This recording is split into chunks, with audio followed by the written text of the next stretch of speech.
সারা দেশব্যাপী খুচরা সার বিক্রেতাদের পক্ষ থেকে মাননীয় প্রধান উপদেষ্টা মহোদয়কে স্মারকলিপি প্রদান করা হয়।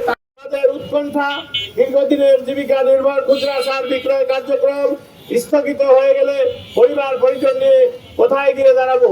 আমাদের পরিবার অনিশ্চিত ভবিষ্যতে আমরা উৎকণ্ঠিত।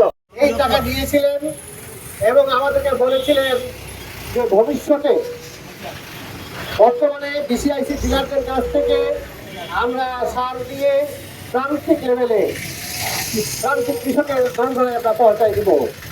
আমরা এতদিন থেকে সেই কাজগুলি করে আসছি, কিন্তু অতীব দুঃখের বিষয়, সরকার যে আমাদের কথা দিয়েছিল যে কোনো একদিন সরাসরি আমাদেরকে বিএডিসি থেকে 10 বস্তা কিনে আমি যখন যা চাই আমি তাই পেতে চাই।